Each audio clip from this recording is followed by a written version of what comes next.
4년이면 할 수 있다. 4년이면 4년이라면 뭐 갔어요. 네. 그리고 못 왜? 돌아오신 거죠.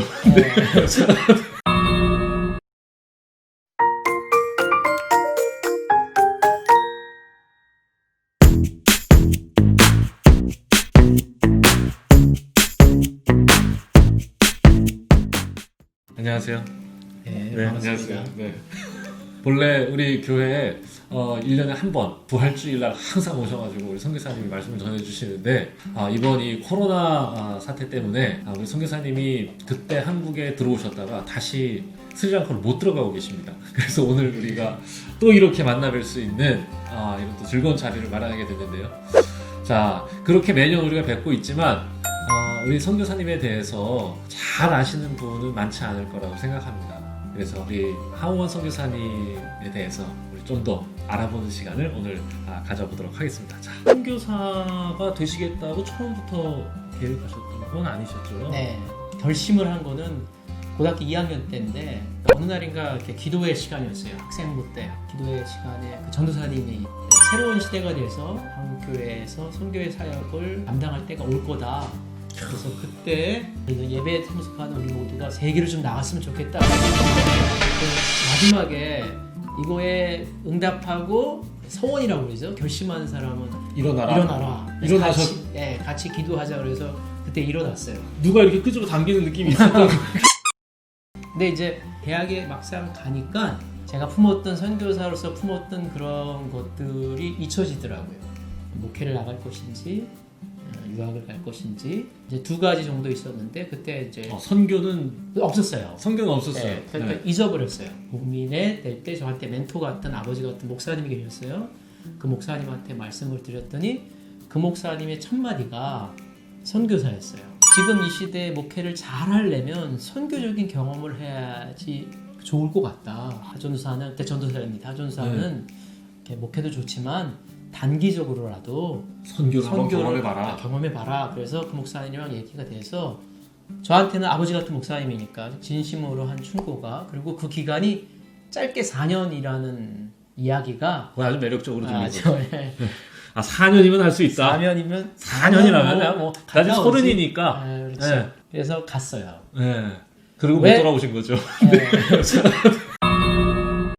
첫 번째 가서 4년을 기다렸어요. 처음에 가서 4년, 나는 4년 있다 갈 사람이니까 라는 거를 했는데 이게 좀 잘못됐어요.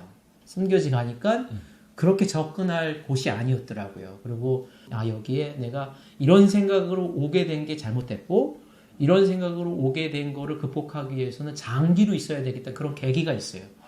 저는 이게 말씀 들으면서 어느 부분이 가장 감동적이냐 하면 가벼운 마음으로 4년 동안 더 좋은 목회자가 되기 위해서 경험하기에 나쁘지 않다.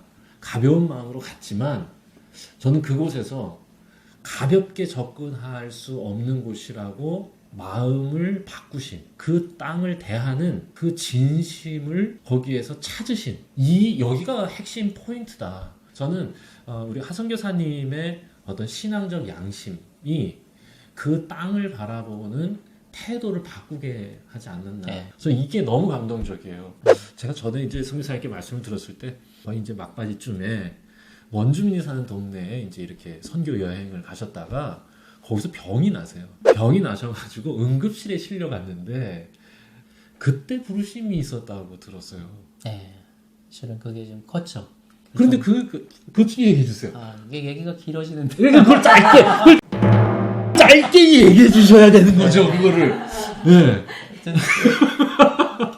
한국교회에서 얘기 온 거는 사택도 준비됐으니까 제가 다시 부목으로 가서 얼마나 매력적이에요. 사택도 다 마련됐으니까 빨리 와. 이런 식으로 해서 돌아갈 만을 기다리면서 이제 마지막 했던 얘기했던 것처럼 마지막 사역이었어요. 예전에는 그때 내전이었는데 내전 지역에 가가지고 아이들이랑 같이 동고동락하는 그런 캠프를 해서 제가 했는데 거기서 갱기열을 하는 모기한테 물려서 제가 돌아와서 병원 응급실에 간 그 계기가 있어서 돌아갈 날 기다리고 한 3년 정도, 2, 3년 정도 있었던 그 생각들 그리고 20일 동안의 선교 사역들이 이렇게 막 생각이 되더라고요. 그 생각되는 그 과정 중에서 저한테 떠오른 단어가 있었어요. 그게 뭐냐면 보람이라는 말이었어요. 참 내가 보람됐구나.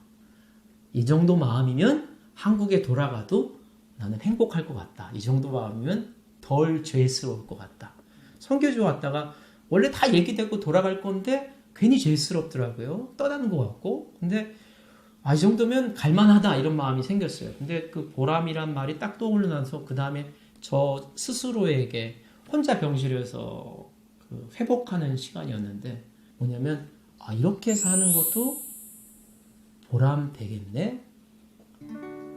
그게 굉장히 커다란 이렇게라고 하는 거는 20일간의 20일간의 그 선교행이 어떤 생각이 드냐면 세상에 아무도 모르는 거예요. 여기 와서 제가 사역하고 있는 거 우리 팀이 와서 그 사람들만 그러니까 그 오지에 아무도 모르는 거 아무도 모르지만 주님이 아시는 거구나. 아무도 모르는. 그러니까 나는 이제까지 누군가의 시각에 평가되고 이름이 날리고 하는 거에 목말라 있더라고요. 그걸 깨달았어요.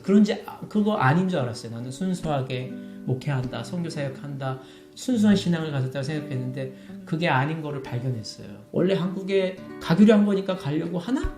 뭔가 나의 이름을 입신양명하려고 하는 생각이 그때 느껴졌어요. 그게 아니라 아무도 몰라줘도 하나님이 아시고 나를 필요로 하는 곳에 쓰여져 있는 그게 이제 저한테는 보람이었어요. 이게 보람네. 가슴을 뛰게 하는 보람. 그때 결심을 하고 그냥 돌아가면 안 되겠다. 그래서 여기에 더 있어야 되겠다. 그래서 이건 저한테는 잊지 못할 주님의 음성도 아니고 뭐 기도의 응답도 아닙니다. 그냥 생각이에요. 근데 그냥 나 스스로에게 한 생각인데 저를 이렇게 뒤흔들어 놓았던 삶의 이정표가 됐던 거예요. 보람된 삶, 보람된 인생.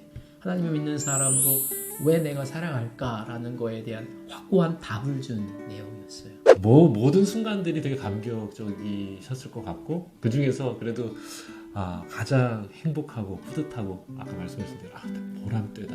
네. 이렇게 느끼셨던 어떤 순간이 있었을 것 같은데요. 15년 차 됐을 때 묘한 경험을 했어요. 15년 정도 되면은 되게 이렇게 오래된 사람이잖아요. 그리고 현지인들과도 많이 하고. 근데 길거리에서 우연히 현지 목사님인데 근데 굉장히 오랜만에 이렇게 만났는데 그분이 하는 얘기가 아직도 있냐였어요.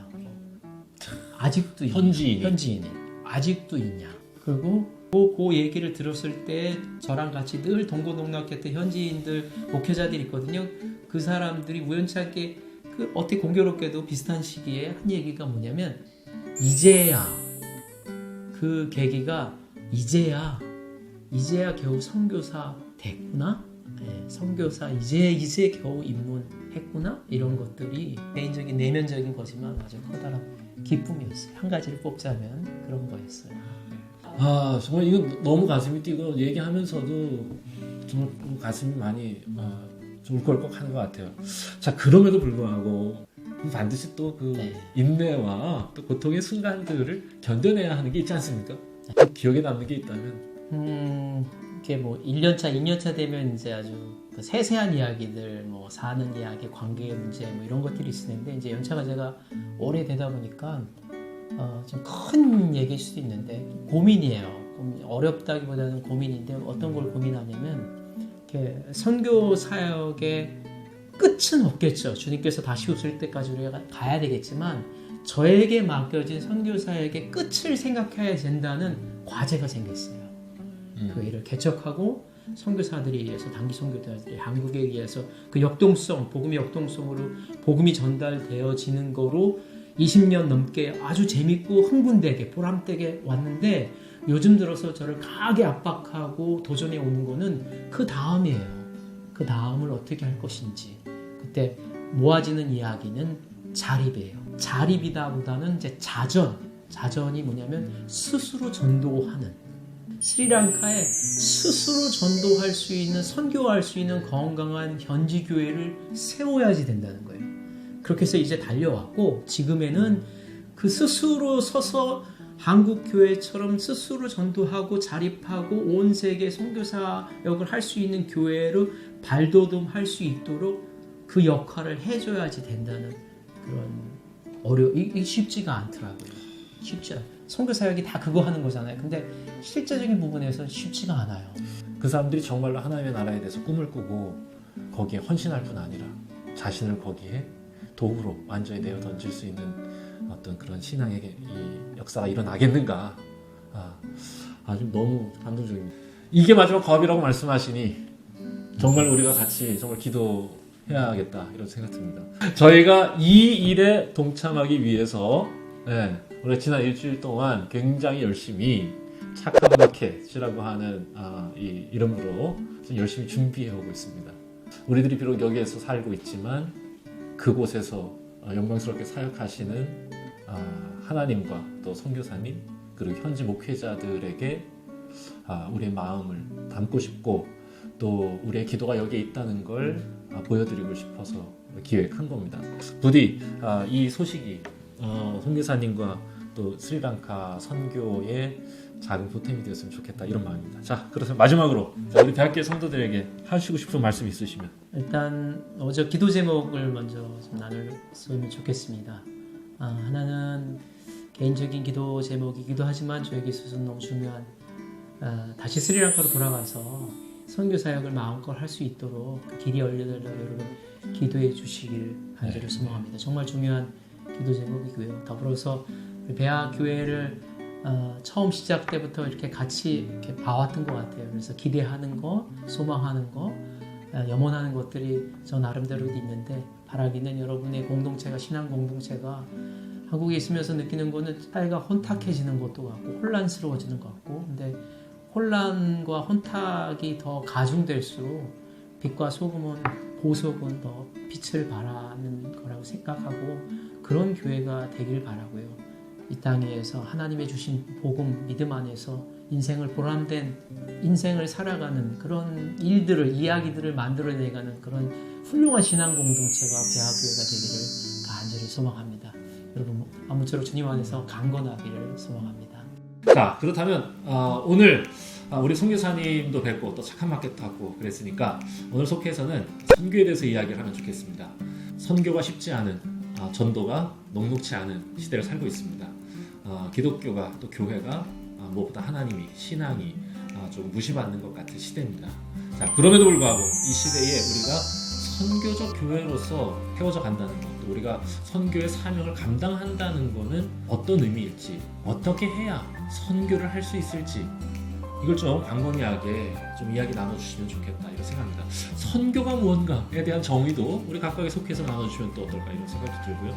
또 나아가서는 우리 개인들이 다 자신의 삶의 자리에 보내심을 받은 또 선교적 존재로 살아가야 하지 않겠습니까? 그렇다면 내 개인이 내가 살아가는 삶의 자리에서 선교적 존재로 살아간다는 것은 무엇일까? 여기까지 이야기 나눠주신다면 오늘 좀 풍성한 나눔이 있지 않겠나 싶습니다. 자, 그럼 오늘 속회에도 하나님의 은혜가 있기를 바라고요. 함께해 주셔서 감사드립니다. 감사합니다. 감사합니다.